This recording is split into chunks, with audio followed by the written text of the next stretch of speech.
Nakakawisit kung ano yung ba naman yung mga nakakatawa, yung pa yung hindi ka nabibidyo. Hi, mukha ka na anak na ako. Ilang pa na yan, friend? 16. 16 ba?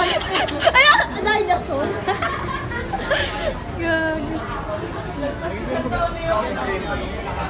Hey. Ayan sila lang, matagal na Ano? Are you okay, bro? Pag mong video, malilibugan ka. Hoy! Wow! Wow! Wow! Mukha kang nalugi, friend. Sakit na paltos ko! Ikaw lang ba? Ayan o. When you see me, reference ka. Ayan! Ko yung Vex. Ba't ni Jun? Cute ka naman dyan. Gulo-gulo ko ha. Grabe ang oily ko. Ah! Sige, posing pa kay You okay? You okay? You okay? Ah, tayaw! Hindi. Hindi pa! Akala ko masusupi. Sorry. Oh, senyora mode. Ayun na, may bagong ka. Kamukha ngayon ni ano?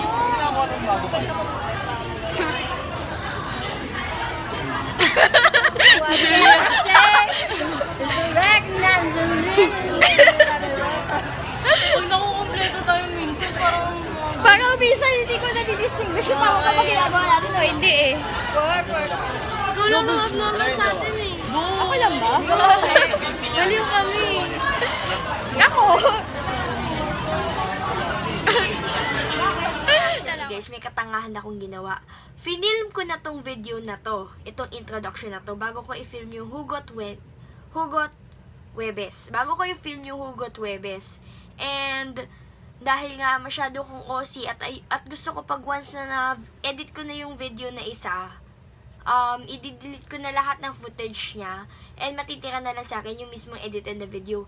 And, nakasama sa na-delete ko na video is yung para sa aking rant tungkol sa nangyari kahapon. Actually, kung hindi siya kahapon no isang araw kasi I assume I will post this on a Friday. Ayun.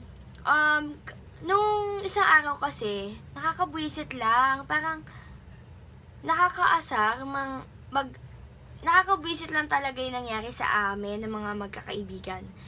Kasi, kahapon kung mapapansin nyo, nung isang araw kung mapapansin nyo, yung vlog ko is konti lang sa school. Kasi, ang daming factors kung ba't di ako nakapag-vlog. Isa doon yung, dahil malakas ang ulan kahapon, nakakatakot maglabas ng cellphone kasi baka mabasa. And, isa pa, ang daming tao. Actually, akala ko nga dati, gino-joke time lang ako ng mga klase ko. Or, exaggerated lang sila yung mga klase ko dati na sinasabi nilang ang dami daw tao sa UE. Ako naman di ako naniniwala kasi tagal ko sa UE for like 7 years. Doon ako nag-aaral. And for 7 years na yun, parang na-used to ako na kapag naglalakad ako sa hallway or something, kilala ko lahat ng mga tao. And sabi nila, ang dami daw new faces. Kasi parang ang dami din atang inadmit ng UE ngayon. So, akala ko ine-exaggerate lang nila. Nung nagpunta ako kahapon para bumisita, ang dami pala talaga. As in, ang hirap magkahanapan. Buti na lang may cellphone. Kung walang cellphone, ay nako, good luck na lang sa amin kung magkikita pa kami magkakaibigan. Kasi, ang dami talaga as in super. Akala, ewan ko, dun lang ako nakaranas ng maraming tao for a school level na andun ako. So, move tayo doon sa aking experience kahapon. Yung nakakaanoy ko na experience. Kasi, kahapon, nag-film ako ng ilang snippets and after noon, nag-selfie kami ng mga klase ko, my friends. After nag-selfie kami ng aking mga friends, syempre, ang tagal din namin di nagkita and we're catching up with each other. Tapos, andun kami sa medyo, how do I explain this? We have a bench in here, tapos yung bench, nandun lang kami nakatambay. When we are having our selfie, syempre nagkakatuwaan kami and everything, like doing wacky faces and everything. Then suddenly, merong dumaan na guy, just walk sa harapan namin. Then, ginawa niya, tumayo siya sa harapan namin. Then, tinaas yung cellphone niya and act like he is having a selfie. And nakakabwisit yun kasi parang, you are mocking our selfie moment? Parang, anong ginawa namin sa'yo para imak mo? Kasi para sa akin nakakabastos yung ginawa niya. I don't know kung is he a student or is he an outsider or something kasi hindi siya naka-uniform. So, it's really hard to distinguish kung ano siya. Pero the fact na ginawa niya yun, pero yung ginawa niya talaga nakakabwisit. I mean, hindi ko naman inaano na kung new student or something sa UE kasi ayoko naman manghusga. Pero, sana naman ilagay niyo po sa lugar yung mga ginagawa ninyo. Yung kahapon, yung isang araw, I mean, is, it's really sad na ang tagal ko sa UE and hindi pa ako na ganun. First time ko siyang maganon. And, and para sa akin, respeto naman sa mga tao, okay? Hindi ka namin binabother. Ewan ko kung mapapanood mo tong video na to, pero sana mapanood mo. Hindi ka namin binabother. We are at a corner para hindi kami nakakaharang sa passage. And buti sana kung hinarangan ka namin. Buti sana yung arm namin na mahaba talaga na parang hinarangan talaga namin yung way mo. But no. No. Ba't mo gagawin yun? Para sa'yo siguro nakakatawa yun, pero para sa ibang tao, nakakabastos. Alam mo yun, sobrang asar na asar ako na bastos talaga ako kahapon sa ginawa niya. I actually screamed something. I cannot remember kung sinabi ko, pero ang sabi ko, Eddie, wow. Parang something like, Eddie, wow, Eddie, kinakul mo yan, ganun. Kasi talaga nakakapanama ng loob. Baka mamaya misinterpret ninyo ko na isipin nyo na parang ginagawan ko ng barrier or dinidivide ko yung new student ito an old student. Pero I am speaking it for everyone. Sana if either you are an old student or a new student to your new school or something, sana naman matuto kayong rumispeto. Kasi kahapon, I know na, oo, I am an alumni doon sa school na yon, pero lumipat ako and I know na alam ko may part doon sa akin na hindi ako belong na. Pero I never bothered anyone. You know, we are taking that selfie because we haven't seen each other for a very, very long time. Siguro over a month na kami hindi nagkikita. And, you know, kapag kayo magkakasama, magkakaibigan, you wanna enjoy the moment. And, suddenly someone walk in front of you and just spoil the moment. Nakakabwisit yun, di ba? Parang, minsan na nga lang kayo magkasama-sama, gagaguhin ka pa ng mga tao na nasa harapan ninyo. Isa rin yun sa reason kung bakit hindi ako nakapag-vlog kahapon. Kasi nga, dahil dun sa makiriting.